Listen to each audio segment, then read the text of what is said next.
Telugu film industry के एक वफ्द ने वज़ीर आला रविंद्र रेड्डी से मुलाकात की और फिल्म इंडस्ट्री से मुतालिक मसाइल पर तबादला ख्याल किया। Telangana state film development corporation के चेयरमैन और मारूफ प्रोड्यूसर दिल राजू की क़यादत में इस वफ्द ने बंजारा हिल्स के police command and control room में वज़ीर आला से मुलाकात की। वादे रहे कि इस माह की अवाइल में अल्लू अर्जुन की पुष्पा 2 के प्रीमियर शो के दौरान संध्या थिएटर में भगदड़ के दौरान 35 साला रेवती की मौत और उसके बेटे के शदीद तौर पर जख्मी होने के बाद ये मीटिंग काफी अहमियत की हामिल है। फिल्म इंडस्ट्री के वफ्द जिन्होंने वज़ीर आला से मुलाकात की उनमें अल्लू अर्जुन के वालिद व प्रोड्यूसर अल्लू अरविंद, मारूफ अदाकार नागार्जुन, वेंकटेश, अदाकार मुरली मोहन, फिल्मसाज रघुविंदर राव, सी कल्याण, बीवीएन प्रसाद, वंशी पेड़पल्ली, त्रिविक्रम, नवीन, हरीश शंकर, कोटला सीनू और बोयापति शामिल थे। मीटिंग के दौरान नायब वज़ीर आला मल्लू भट्टी विक्रमार्का, सिनेमाटोग्राफी के वजीर Komatireddy Venkat Reddy, home secretary Ravi Gupta, DGP Jitendra और दीगर ओहदेदार मौजूद थे।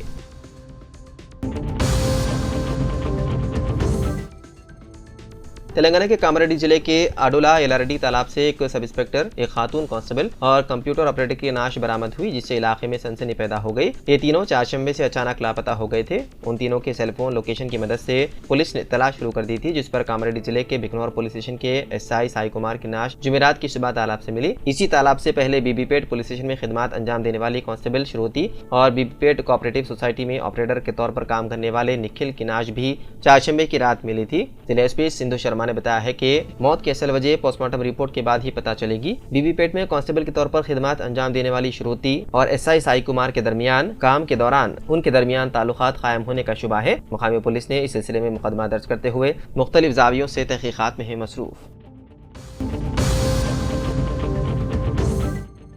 Chairman Telangana languages development organisation Maulana Mufti doctor Hafiz Mohammed Sabir Pasha Qadri ने निकाह की तकरीब में खुतबे निकाह से कबल अपने खिताब में बताया कि शरिया मुतहरा ने शादी के मरहले को सादगी से और फजूल खर्ची से बचते हुए सरअंजाम देने का हुक्म दिया और कुरान मजीद में इसराफ करने से मुमानियत आई है और बेजा फजूल खर्ची करने वालों को शयातीन का भाई करार दिया गया है। और आजकल जो हमारे मुआशरे में तरह तरह के फजूल रसूमात और रिवाजात पाए जाते हैं, जिन पर लाखों रुपए फजूल खर्च कर दिए जाते हैं, ये किसी तरह भी दुरुस्त नहीं है और उन्हीं फजूल रसूम व रिवाजात की वजह से कितने गरीब वालिदैन अपने बच्चों और बच्चियों की शादियां करने से कासिर हैं और उन्हीं कामों की पूरा करने के लिए कर्जे लेते हैं और उसी की अदायगी में पूरी जिंदगियां गुजर जाती है, जो किसी भी तरह से दुरुस्त नहीं है। उन तमाम रसूम और रिवाजात को तर्क करना लाजमी है और जरूरी है। नबी करीम सल्लल्लाहु अलैहि वसल्लम ने भी फरमाया कि सबसे बाबरकत निकाह वो है जिसमें खर्चा सबसे कम हो। निकाह का जो जरूरी खर्चा शरीयत ने मुकर्रर किया वो सिर्फ मेहर का खर्चा है और मेहर को भी बहुत ज्यादा बढ़ा चढ़ा कर मुकर्रर ना करें जो अदा करना आसान ना हो, ताकि बाद में परेशानी का सबब ना बने। बाकी अगर वलीमा की इस्तात हो तो मुनासिब वलीमा करना सुन्नत है। आपने फरमाया कि शादी में ताखीर ना करें और अगर इस्तात हो तो मुनासिब तौर पर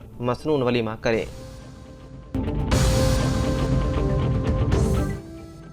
एक नौजवान लड़की ने मोहब्बत के नाम पर नौजवान की हरासानी से तंग आकर एसिड पीकर खुदकुशी कर ली। यह अफसोसनाक वाकया शेर हैदराबाद के जवाहर नगर पुलिस स्टेशन हुदूद में आया पेश। तफसीलात के मुताबिक दमाईगुड़ा के न्यू भवानी नगर से ताल्लुक रखने वाली 19 साला पूर्णिमा एक खानगी कॉलेज में डिग्री साल दुआ में ज़ेर तालीम थी। 24 दिसंबर को पूर्णिमा कॉलेज से वापस आई और उसने वॉशरूम में जाकर एसिड पी लिया। उसे फौरी तौर पर मुकामी खानगी अस्पताल मुंतकिल किया गया, जहां इलाज के दौरान उसकी मौत हो गई। तफ्तीश के दौरान पुलिस को इंकिशाफ हुआ कि एक नौजवान की मुसलसल हरासानी और जहनी अजियत के सबब लड़की ने यह इंतहाई इक़दाम किया। पुलिस ने इस सिलसिले में मुकदमा दर्ज करते हुए मसरूफ़ तहकीकात है।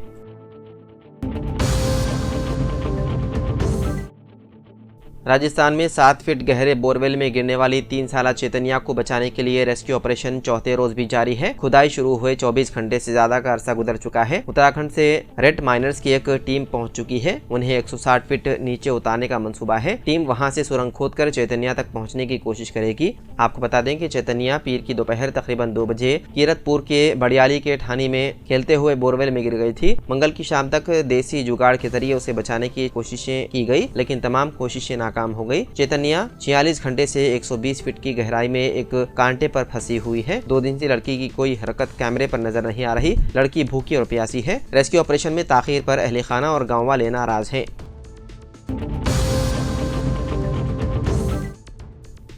28 दिसंबर साल 2024 बरोज़ हफ्ता सुबह 8 बजे से दोपहर 1 बजे तक हाईटेक सिटी हैदराबाद में मेगा जॉब फेयर का इनेकाद किया जा रहा है। ये event Shri Sai garden function hall Madhapur 100 feet road पर होगा। इफ्तिताह डॉक्टर विनय श्रीकोंडा करेंगे। जॉब फेयर में IT, नॉन IT और वर्क फ्रॉम होम नौकरियां दस्तयाब हैं। 10वीं जमात से लेकर किसी भी डिग्री के हामिल अफराद चाहे फ्रेशर हो या तजुर्बेकार शिरकत कर सकते हैं। 70 से ज्यादा कंपनियां इसमें हिस्सा लेंगी और मौके पर ही ऑफर लेटर देंगी।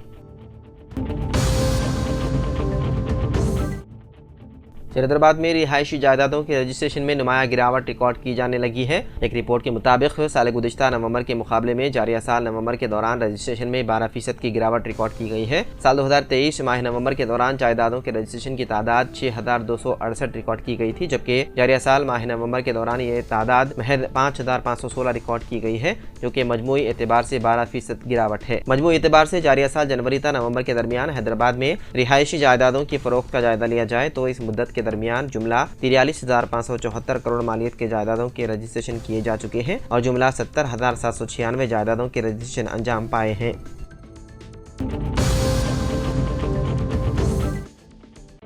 तेलंगाना में इतवार तक बारिश की पेशकियासी। तेलंगाना में 29 दिसंबर तक हल्की और तेज बारिश की पेशकियासी के बाद आज दोनों शहरों हैदराबाद और सिकंदराबाद में मौसम अचानक तब्दील हो चुका और दोनों शहरों में सुबह के अव्वलिन सातों से ही सर्द हवाओं के साथ साथ हल्की बूंदाबांदी का सिलसिला जारी है। महकमा मौसमियात की जानिब से गुज़िश्ता दिनों की गई पेशकियासी में कहा गया था कि रियासत तेलंगाना के बेशतर अदला और आंध्र प्रदेश के साहिल अदला में हल्की और तेज बारिश का इम्कान है। दोनों शहरों हैदराबाद और सिकंदराबाद में वक्फे से बूंदाबांदी और फवारे का सिलसिला जारी रहा, जिसके नतीजे में मौसम खुशगवार और मुत्तला बर आलूद रिकॉर्ड किया गया। महकमा मौसमियात की जानिब से जारी करदा एलामिया में कहा गया है कि आइंदा मजीद 3 दिन यानी कि इतवार तक मौसम इसी तरह बरकरार रहेगा और उन अयाम के दौरान रात के औकात में दर्जे हरारत में मजीद गिरावट रिकॉर्ड किया जाएगा।